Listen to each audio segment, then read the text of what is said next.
तर संतोष देशमुख यांच्या हत्येचा कट हा तिरंगा हॉटेलवर रचला गेलेला होता। देशमुख आडवा आला तर त्याला कायमचा धडा शिकवा, विष्णू साठेनं सुदर्शन गुले याला हा निरोप दिला होता।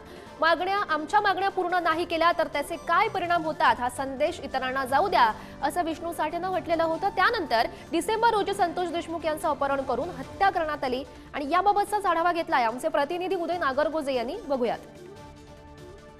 देशमुख यांची 9 डिसेंबर रोजी डोनगाव टोल नाक्यावरून अपहरण करून हत्या करण्यात आली होती।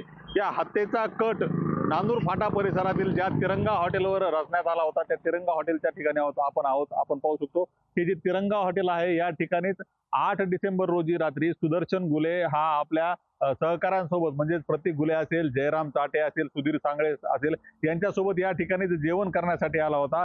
या हॉटेलमध्ये त्यांनी चिकनची ऑर्डर देत त्या चिकनवर ताव देखील मारला होता। या ठिकाणीच विष्णू चाटे हा देखील आला होता आणि त्याने वाल्मिक कराडचा निरोप सुदर्शन गुलेला दिला होता। या प्रकरणात जर संतोष देशमुख आडवा आला तर त्याला कायमचा धडा शिकवा असे देखील म्हटले होते। आपल्या सोबत या हॉटेलचे जे मालक आहेत ते आहेत सोबत आपल्या, काय सांगाल त्या दिवशी नेमकं काय झालं घटनाक्रम आणि इथं कोण कोण जेवणासाठी आले होते?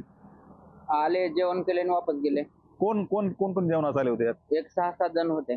नक्कीच काय त्यांनी ऑर्डर दिली होती? चिकनची ऑर्डर दिली होती।